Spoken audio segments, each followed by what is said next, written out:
नमस्कार विद्यार्थियों, मैं आपका स्वागत करती हूँ अपने चैनल स्टूडियस स्कॉलर्स में। बच्चों, हम कक्षा 10 की हिंदी पढ़ रहे हैं और हमारी पाठ्य पुस्तक का नाम है क्षितिज। क्षितिज के अंतर्गत हम काव्य खंड पढ़ रहे हैं और काव्य खंड के अंतर्गत हमारे आज के कवि हैं जयशंकर प्रसाद। देखो बच्चों, जयशंकर प्रसाद है जो एक छायावादी कवि हैं। हम जयशंकर प्रसाद का जीवन परिचय पढ़ चुके, उनका कृतित्व परिचय पढ़ चुके। आज हम उनके द्वारा रचित कविता आत्मकथ है, जिसके हम 4 पंक्तियां हम पढ़ चुके हैं। उसके आगे की पंक्तियां हम आज पढ़ेंगे शब्दार्थ और भावार्थ के साथ। देखो बच्चों, जयशंकर प्रसाद जी ने जो अपनी आत्मकथा नामक कविता लिखी है, ये इन्होंने कविता लिखी है, ये अपने मित्रों के कहने से लिखी है। क्योंकि उन दिनों जब ये कविताएं लिख रहे थे, उन दिनों मुंशी प्रेमचंद अपनी एक पत्रिका हंस का संपादन कर रहे थे और उस संपादन में उन्होंने कहा था जो लेखक और जो कवि हैं, जो काफ़ी प्रसिद्ध हैं, वो अपनी अपनी आत्मकथा लिखें। इनके मित्रों ने, जयशंकर प्रसाद के मित्रों ने उनसे आग्रह किया कि आप भी अपनी आत्मकथा लिखें, लेकिन जयशंकर प्रसाद अपनी आत्मकथा नहीं लिखना चाहते थे। उस तर्क, सहमति और असहमति के बीच में जो तर्क वितर्क हुआ, उसके बीच में ये कविता लिखी गई, जिसका नाम रखा उन्होंने आत्मकथा। यानी इस कथा में वो ये बताना चाहते हैं, इस कविता में, कि मैं अपनी आत्मकथा नहीं लिखना चाहता। मैं अपने जीवन के जो क्षण हैं, उन सबको, जो मेरे निजी क्षण हैं, उन सबको मैं सार्वजनिक करना नहीं चाहता। तो देखो बच्चों, ये आत्मकथा जयशंकर प्रसाद जी ने लिखी है और एक कविता के रूप में इसको हम यहाँ देखेंगे। तो देखो बच्चों, ये कविता उन्होंने लिखी है, यह विडंबना अरि सरलते तेरी हंसी उड़ाऊं मैं, भूले अपनी या प्रवंचना औरों की दिखलाऊं मैं। यहाँ कवि किसको संबोधित कर रहे हैं? अपने जीवन को संबोधित कर रहे हैं। किसको? अपने जीवन को संबोधित करके अपनी आत्मकथा के बारे में बता रहे हैं। विडंबना का अर्थ होता है, देखो, दुर्भाग्य या अनचाही स्थिति का आना। प्रवंचना का अर्थ होता है धोखा देना या ठगा जाना। तो कवि यहाँ क्या कह रहे हैं? यह विडंबना अरि सरलते, यानी ये जीवन की जो सरलता है उसके बारे में कवि कह रहे हैं। तेरी हंसी उड़ाऊं मैं, मतलब मैं अपनी आत्मकथा लिख के ही मेरे जीवन की सरलता, उसकी मैं तेरी हंसी उड़ाऊंगा। भूले अपनी या प्रवंचना, यानी या तो मेरी भूले हो या मैं दूसरों के द्वारा प्रवंचना यानी ठगा गया हूं, इसको मैं सबको कैसे दिखलाऊं। तो इसको हम व्याख्या के रूप में देखेंगे। तो देखो, कवि जीवन को संबोधित करते हुए कह रहे हैं, क्या कह रहे हैं करते हुए, कि वे अपनी भूलों और ठगे जाने के विषय में, मतलब सबको बता करके अपनी सरलता अर्थात अपने सरल हृदय की हंसी नहीं उड़वाना चाहते हैं। क्या नहीं करवाना चाहते हैं? अपनी हंसी नहीं उड़वाना चाहते हैं। यानी मैंने मेरे जीवन में बहुत सारी भूलें की, क्योंकि मैं बहुत सरल व्यक्ति था और बहुत लोगों ने मुझे ठगा भी है। तो जीवन कथाएं क्या है? कवि के अनुसार जीवन कथाएं यही है कि जब जीवन का सत्य अगर सबके सामने लाते हैं तो लोग सहानुभूति नहीं जताते हैं। क्या करते हैं? वरन खिल्ली को उड़ाते हैं। यानी कि क्या करते हैं? पहले तो मेरी आत्मकथा को पढ़ेंगे, कवि के अनुसार मेरे मित्र लोग हैं, वो सहानुभूति नहीं जताएंगे मेरे जीवन के यथार्थ को जान करके कि किस प्रकार लोगों ने मुझे ठगाया। इस चीज को जब वो जान लेंगे तो ना सहानुभूति जताएंगे बल्कि मेरा मजाक उड़ाएंगे। खिल्ली का यहाँ अर्थ होगा मजाक, यानी मेरा उपहास बनाएंगे। इसलिए कवि क्या करता है? अपनी भूलें दिखाकर या दूसरों का सत्य, यानी दूसरे वो लोग जिन्होंने उनको ठगाए, उनका सत्य वो सामने लाना नहीं चाहते हैं। तो देखो बच्चों, इसमें विशेषता क्या आया है कि ऋषि, बच्चों ये कवि शब्द है, यहाँ ऋषि छपा है, ये यहाँ कवि शब्द है, कि कवि अपनी विविधता और दुर्बलता अपने मित्रों के समक्ष नहीं लाना चाहते हैं। वे नहीं चाहते हैं कि उनकी जीवन के जो महत्वपूर्ण क्षण थे वो सबके सामने क्या हो, प्रकट हो जाए। यानी वो अपने जीवन के निजी क्षण या उन क्षणों को जिनमें वो लोगों से ठगे गए हैं या छले गए हैं, उन क्षणों को वो अपने सबके सामने सार्वजनिक नहीं करना चाहते हैं।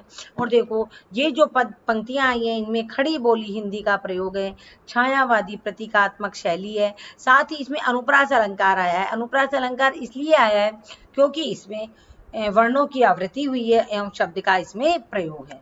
आगे देखो बच्चों, उज्जवल गाथा कैसे गाऊं। कवि यहाँ क्या कहना चाह रहे हैं? उज्जवल गाथा कैसे गाऊं, मधुर चांदनी रातों की और खिलखिलाकर हंसते होने वाली उन बातों की। देखो यहाँ कवि क्या कहना चाहते हैं, उज्जवल गाथा, यानी उज्जवल का मतलब सुख पूरी थी, यानी बिल्कुल साफ सुथरी या सुख पूरी, जो सुख से परिपूर्ण थी, उस गाथा को, यानी मेरी उस कथा को मैं कैसे गाऊं, कैसे लोगों को बताऊं। मधुर चांदनी रातों की, जो मेरी मधुर चांदनी रातें थी, जो मैंने अपनी प्रिया के साथ बिताई थी, उन रातों की बातों को मैं सबके सामने कैसे करूं। अरे खिलखिलाकर हंसते होने वाले उन बातों की, और जो मैं खिलखिलाकर अपनी प्रिया के साथ बातें करता था, उन बातों को मैं सबके सामने कैसे लाऊं। तो उज्जवल का अर्थ है यहाँ सुखपूरित या स्वच्छ, और गाथा का अर्थ है यहाँ कहानी या कथा। तो प्रस्तुत पद्यांश छायावादी कवि, देखो इसका प्रसंग देखो आप, प्रस्तुत पद्यांश छायावादी कवि जयशंकर प्रसाद द्वारा अपने रचित आत्मकथा से लिया गया है। देखो बच्चों, इसमें ये थोड़ा सा मिसप्रिंट है, ये इनकी जो कविता है उसका नाम है, मैं यहाँ लिख देती हूँ, आत्मकथा। आदत है और ये, तो इसमें कवि क्या करना चाहता है, अपने प्रेम व सुख की बातें जो किसी को बताना नहीं चाहता है, जो उसने अपनी प्रिया के साथ जिस जीवन को जिया है, जो उन्हें छलावा देखकर भाग गया, यानी वो सुख जो उन्हें छलावा देखकर या धोखा देकर भाग गया या उनसे दूर हो गया है, वो बातें वो किसी को बताना नहीं चाहते हैं। तो देखो कवि क्या कहते हैं, उज्ज्वल गाथा कैसे गाऊं। यहाँ कवि क्या कह रहे हैं कि मैं अपनी प्रिया के साथ बिताए हुए जीवन के मधुर क्षणों की कहानी सबके सामने कैसे बताऊं। यानी कि कवि ये कहना चाहता है कि मैं अपनी आत्मकथा जब लिखूंगा, तो देखो आत्मकथा में क्या लिखा जाता है, आत्मकथा में वो लिखा जाता है जब व्यक्ति क्या होता है, समझने लगता है अपने आप को। जब बच्चा बड़ा होता है वो समझने लगता है कि मैं भी एक क्या हूँ, प्राणी हूँ इस संसार में, तब से लेकर के और मृत्यु तक, जब तक हम जीवित है तब तक की जो हमारे साथ बीती हुई घटनाएं हैं, उनको जब लिखा जाता है तो वह आत्मकथा कहलाती है। तो जब कवि के जो नवजीवन था, कवि का जो नवयुवक थे कवि, उस क्षणों की कहानी वो सबके सामने बताना नहीं चाहते थे, क्योंकि कवि के अनुसार वो तो कवि के प्रेमी जीवन की निजी अनुभूतियां थी। क्योंकि उस काल में क्या किया था कवि ने, अरे खिलखिलाकर हंसते, अरे खिलखिलाकर हंसते होने वाली उन बातों की, यानी उस काल में उन्होंने अपनी प्रिया के साथ जो खिलखिलाकर हंसते हुए, यानी कि मतलब अपने जीवन को सुखपूर्वक बिताते हुए उससे बातें की, उन बातों को मैं कैसे लिखूं, यानी सबके सामने अपनी निजी जो जीवन की बातें थी उनको वो सार्वजनिक करना नहीं चाह रहे थे, अर्थात वो कहना चाह रहे थे कि उन बातों को मैं दूसरों को कैसे बताऊं, यानी दूसरे लोगों को अपने निजी जीवन की बातें आत्मकथा में लिखकर कैसे बताऊं। तो कवि क्या कर रहे हैं, कवि उन भूली स्मृतियों को, जो स्मृतियां वो भूल चुके हैं, जो जीवन उनको छलावा दे करके, जो जीवन उनको छलावा दे करके क्या हुआ है, चला गया है। कहाँ चला गया है, जो जीवन उनको छलावा दे के पीछे छूट गया है। तो कवि उन भूली स्मृतियों को जगाकर अपने मन को, मतलब व्यक्त, उन भूली स्मृतियों को, यानी अपने मन की उन स्मृतियों को व्यक्त करना नहीं चाहते हैं। देखो बच्चों आगे देखो, अगला है, मिला कहाँ वह सुख जिसका मैं, मिला कहाँ वह सुख जिसका मैं स्वप्न देखकर जाग गया। क्या कर गया, कवि क्या लिखना चाहते हैं, स्वप्न देखकर मैं जाग गया, यानी जो वह सुख मुझे कहाँ मिला जिस स्वप्न को देखकर मैं जाग गया। आलिंगन में आते आते, यानी मेरे गले लगते लगते मुस्कुरा कर जो भाग गया। यानी कवि क्या कहना चाहते हैं, कवि कहना चाहते हैं मुझे वह सुख कहाँ मिला जिसका मैं स्वप्न देख रहा था, और जैसे ही स्वप्न मेरा टूटा और मैं जागा तो वो मेरे गले लगते हुए वो सुख मेरे पास आते आते मुस्कुरा करके और मुझे चिढ़ा करके वह सुख भाग गया। तो आलिंगन का अर्थ यहाँ क्या है, गले लगना। आलिंगन का अर्थ है गले लगना। मुस्कुरा कर यानी मुस्कुरा कर, यानी मेरी हंसी उड़ा कर। तो कवि क्या कह रहे हैं, कवि कह रहे हैं कि मैंने जीवन में जो सुख के स्वप्न देखे थे, यानी जो सुख मैंने देखा था, जो मैं जब नवयुवक था, तो जब मैंने अपने जो जीवन में स्वप्न देखे थे वे मेरे कभी भी साकार नहीं हुए। सुख मेरी बाहों में आते आते मुस्कुरा कर भाग गया। यानी कवि ये कहना चाहता है कि मैं जगती हुई आंखों से स्वप्न देख रहा था, और जैसे ही वो सपने में जैसे ही मेरे पास सुख आया और जैसे ही मेरा सपना टूटा, यानी मुझे अपनी प्रिय को पाने का जो सपना था वो अधूरा ही रह गया। इस कारण कवि अपनी आत्मकथा सबके सामने लिखना नहीं चाहते हैं, जिससे उनकी वो बातें सबके सामने आ पाए। कौन सी बातें, वो बातें जब वो क्या थे, जब वो नवयुवक थे, यानी उनका जो नव जीवन था, उस जीवन में जो उनकी प्रिया के साथ जो वो अपने क्षण बिता रहे थे, वो क्षण एकदम उनको छलावा दे करके चले गए। तो देखो इसमें विशेष क्या है, इसमें विशेषता ये है कि कवि अपनी मधुर स्मृतियों को याद करके व्यथित हो रहे हैं। क्या हो रहे हैं? अपनी आत्मकथा लिख रहे हैं और लिखना नहीं चाहते हैं, तो अपनी मधुर स्मृतियों को याद करके परेशान हो रहे हैं, दुखी हो रहे हैं। देखो ये जो पंक्तियां आई हैं, इनमें खड़ी बोली हिंदी का प्रयोग किया गया है, छायावादी प्रतीक शैली तथा अनुप्रास अलंकार का प्रयोग है। आत्मकथा के अंदर जयशंकर प्रसाद की आत्मकथा में अधिकतर अनुप्रास अलंकार का प्रयोग है और तत्सम शब्दों का प्रयोग है। देखो बच्चों, ये खड़ी बोली हिंदी है, इसलिए इसमें तत्सम शब्दों का प्रयोग आया है, और अनुप्रास का इसलिए अलंकार का प्रयोग आया है क्योंकि यहाँ बार बार वर्णों की आवृत्ति हो रही है। किसकी आवृत्ति हो रही है? वर्णों की आवृत्ति हो रही है। अगली पंक्ति देखो, जिसके अरुण कपोलों की मतवाली सुंदर छाया में, जिसके अरुण कपोलों की मतवाली सुंदर छाया में अनुरागनी उषा लेती थी निस्वाग मधुमाया में। देखो बच्चों, कवि अपनी उस प्रिया के बारे में बता रहे हैं। पहले मैं इसको इसके शब्दार्थ बता देती हूँ। अरुण कपोल का मतलब होता है लाल गालों वाली। मतवाली का अर्थ होता है मस्त। अनुरागिनी का अर्थ होता है प्रेम करने वाली। मधुमाया यानी मधुर महकता। पहले हम इसका प्रसंग देखते हैं कि प्रस्तुत पद्यांश छायावादी कवि जयशंकर प्रसाद द्वारा रचित आत्मकथा से लिया गया है। किससे लिया गया? आत्मकथा कविता से। इसमें क्या है? कवि अपनी मधुर स्मृतियों को याद कर रहे हैं। क्या कर रहे हैं? कवि अपनी मधुर स्मृतियों को याद करते हुए बता रहे हैं कि मेरी प्रिया कितनी सुंदर थी। देखो, जिसके अरुण कपोलों की यानी जिसके लाल लाल गालों की मतवाली सुंदर छाया में यानी मस्त सुंदर छाया में अनुरागनी उषा लेती, यानी उषा कौन सी अनुरागनी उषा है? यानी सूर्य जब निकलता है तो सुबह सुबह सूर्य के चारों तरफ जो लालिमा आ जाती है, वो लालिमा क्या है? कवि यह कहता है कि जो मेरी प्रिया थी उसकी लाल लाल गालों से उषा वह लालिमा लिया करती थी। यानी कि उषा को भी जरूरत पड़ती थी, जो प्रातःकालीन जो लालिमा होती है सूर्य की, उसको भी मेरी प्रियतमा थी उसके अरुण कपोलों यानी लाल गालों से वह उसकी लालिमा लिया करती थी। तो कवियां स्मरण करके क्या कह रहे हैं कि मेरी प्रिया के लाल लाल कपोल इतने सुंदर थे। कपोल का यहाँ अर्थ है गाल। इतने मतवाले और इतने सुंदर थे कि प्रेममयी उषा कौन सी होती है? जो सुबह सुबह की सूर्य के चारों ओर लालिमा होती है, उसे कहते हैं उषा। वह प्रेममयी उषा भी अपनी सुगंधित मधुर लालिमा उसी से उधार लिया करती थी, यानी उसके गालों से वो लाल रंग उधार लिया करती थी। कहने का भाव यह है कि मेरी जो प्रिया के लाल लाल कपोल थे वो कैसे थे? उषाकालीन लालिमा से भी ज्यादा सुंदर थे। किससे ज्यादा सुंदर थे? उषाकालीन लालिमा, यानी उषा की जो लालिमा होती है उससे भी ज्यादा सुंदर थे। तो कहने का भाव क्या है कि मतलब कि जो उसके गाल थे उनकी प्रियतमा के, उसकी जो लालिमा थी वो उषा लिया करती थी। देखो बच्चों, आगे देखो, इसमें उसकी स्मृति पाथे बनी थके पथिक की पंथा की सीवन को उधेड़ कर देखोगे क्यों मेरी कंथा की। देखो, स्मृति का यहाँ अर्थ होता है स्मृति या यादें, स्मृति रूपी संबल। स्मृति का अर्थ है स्मृति रूपी संबल, और संबल का अर्थ होता है आधार। पंथा का वो होता है अर्थ रास्ता। सीवन का अर्थ होता है सिलाई। कथा का अर्थ होता है गुदड़ी या अंतर्मन। तो कवि क्या कहना चाहता है? उसकी स्मृति पाथे बनी, थके पथिक की पंथा की, सीवन को उधेड़ कर देखोगे क्यों मेरी कंथा की। यहाँ मतलब कवि अपने मित्रों से कह रहे हैं, क्या कह रहे हैं कवि, कि आज मेरी उस प्रेमिका की, जो प्रिया थी कवि की, उसकी क्या है? आज उसकी प्रेमिका की स्मृतियां मुझ जैसे थके पथिक के लिए क्या बनी हुई है? संबल बनी हुई है, यानी आधार बनी हुई है। उसकी जो स्मृतियां हैं वो ही मेरे को क्या कर रही है? संबल प्रदान कर रही है या आधार प्रदान कर रही है। और उसी संबल के सहारे, उसी आधार के सहारे मैं जीवन रूपी रास्ते पर चल रहा हूं। यानी कि उसकी स्मृति यानी मेरी प्रिया की स्मृति मेरा रास्ता बन रही है।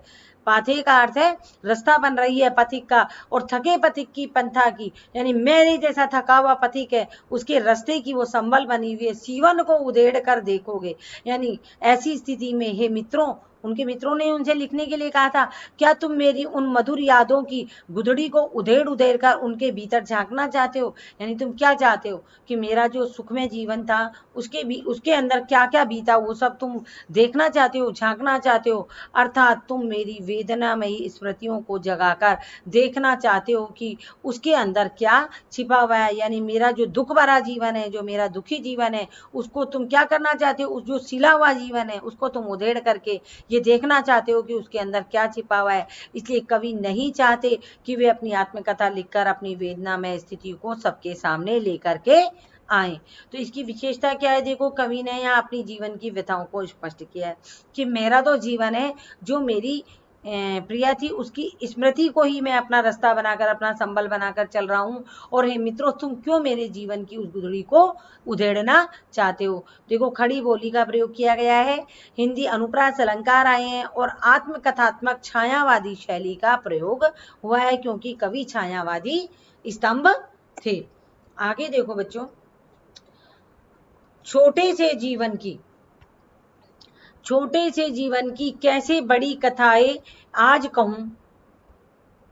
कहूं, क्या ये अच्छा नहीं कि औरों की सुनता मैं मौन रहूं। देखो कवि यहाँ क्या कहना चाहता है कि मेरा जीवन बहुत छोटा सा है, उस छोटे जीवन में मैं बड़ी बड़ी कथाएं तुमसे आज कैसे कह डालूं। क्या ये अच्छा नहीं होगा कि मैं औरों की आत्मकथा को सुनूं और मैं चुपचाप रहूं। जरूरी है मुझे अपनी आत्मकथा लिखना। औरों की का अर्थ है दूसरों की, मौन का अर्थ है चुप। तो देखो प्रस्तुत पद्यांश छायावादी कवि जयशंकर प्रसाद द्वारा रचित आत्मकथा कविता से लिया गया है। इसमें कवि अपनी व्यथा ने सुनाकर, यानी अपनी दुख भरी व्यथा ने सुनाकर दूसरों की चुपचाप सुनना चाहते हैं। तो कवि क्या कह रहे हैं कि मेरे इस छोटे से सामान्य जीवन में अनेक घटनाएं घटी है, जो घटनाएं उन्होंने बताई है, मैं आज उन घटनाओं की बड़ी बड़ी कहानियां कैसे लिख दूं। यानी मेरा जीवन बहुत सामान्य था और सामान्य जीवन में बहुत सारी घटनाएं घटी, लेकिन वो घटनाएं बहुत छोटी छोटी थी, उनकी बड़ी बड़ी कहानियां मैं कैसे कह दूं, अर्थात मैं कैसे लिख दूं। इससे तो अच्छा मेरे लिए यही है कि मैं अपने बारे में चुप रहकर दूसरों की कथाएं सुनता रहूं। देखो बच्चों आगे देखो, इसको सुनकर क्या तुम भला करोगे, मेरी भोली आत्मकथा अभी समय भी नहीं है, थकी सोई मेरी मौन व्यथा। देखो यहाँ कवि क्या कहना चाहते हैं, सुनकर क्या तुम भला करोगे, नहीं तुम भला सुनकर के मेरी आत्मकथा को सुनकर क्या करोगे। मेरी आत्मकथा बहुत भोली भाली है और अभी वो समय भी नहीं आया है, यानी मैं इतना परिपक्व नहीं हुआ हूँ या मैं इतना ज्यादा महान नहीं हो गया हूँ कि मैं तुम्हें अपनी आत्मकथा सुनाऊं। थकी सोई है मेरी मौन व्यथा, जो मेरी मौन व्यथा है, जो अभी परेशान और बेचैनी के माहौल में थक करके सोई हुई है। तो आप पहले हम इसके शब्दार्थ देखेंगे। आत्मकथा का अर्थ है अपने जीवन की कहानी स्वयं कहना। आत्मकथा का अर्थ आपको पता चल गया, यानी अपने जीवन की कहानी स्वयं कहना। मौन का अर्थ है शांत और व्यथा का अर्थ है परेशानी और बेचैनी। तो यहाँ कवि अपने मित्रों से क्या कह रहे हैं कि भला तुम मेरी उस भोली भाली आत्मकथा को सुन करके क्या करोगे, यानी जिसमें कोई रस ही नहीं है, उस आत्मकथा को सुन के तुम क्या करोगे, उसमें तुम्हारे काम की कोई भी बात नहीं है। सुनकर क्या तुम भला करोगे, मेरी भोली आत्मकथा, और अभी समय भी नहीं है, थकी सोई मेरी मौन व्यथा, और अभी मैंने कोई ऐसा महानतापूर्ण कार्य भी नहीं किया है या महानता भी प्राप्त नहीं की है जिसके बारे में मैं अपने अनुभवों को लिखूं। इसके साथ ही एक बात और भी है कि इस काल में मेरे जीवन के सारे दुख दर्द और व्यथाएं शांत हैं। यानी कवि क्या कहना चाहता है कि मेरा जीवन बहुत महान जीवन नहीं है जिसकी आत्मकथा मैं तुमको सुनाऊं, और मेरे जीवन में इस समय सारे दुख दर्द और सारी व्यथाएं, मेरी परेशानियां शांत हुई हुई है, यानी मैं शांति से अपना जीवन जी रहा हूं। फिर क्यों तुम मेरे पीछे पड़े हो आत्मकथा लिखवाने के लिए। इसलिए मैं उन व्यथित करने वाली स्मृतियों, यानी उन स्मृतियों को कुरेदना नहीं चाहता, उन व्यथा वेदनाओं को फिर से जगाना नहीं चाहता हूं। इसलिए मैं नहीं चाहता कि आत्मकथा को लिखकर उन कटु व्यथित करने वाली स्मृतियों को फिर से जगा दूं। देखो बच्चों हम इसकी विशेषता देखेंगे। इस जो पंक्तियां आई हैं इनमें कवि ने अपने निराश जीवन की वेदना व्यथा सुनाकर अपने मित्रों को निराश नहीं करना चाहते थे। कवि क्या नहीं करना चाहते थे कि तुम अपने मित्रों से कह रहे हैं तुम मेरे जो वेदनापूर्ण भरा हुआ जीवन है उसको सुनकर के, उसकी व्यथा को सुनकर के क्या करोगे। मैं तुमको वो व्यथा सुना करके निराश नहीं करना चाहता। खड़ी बोली हिंदी अनुप्रास अलंकार तथा छायावादी प्रतीकात्मक शैली का इसमें प्रयोग किया गया है। देखो बच्चों आज हमारी जयशंकर प्रसाद की जो आत्मकथा है वो क्या हो गई है, संपूर्ण हो गई है। अब शब्दार्थ और भावार्थ के साथ में, किसके साथ में, शब्दार्थ और भावार्थ के साथ में, साथ ही हमने सप्रसंग इसकी व्याख्या भी की है।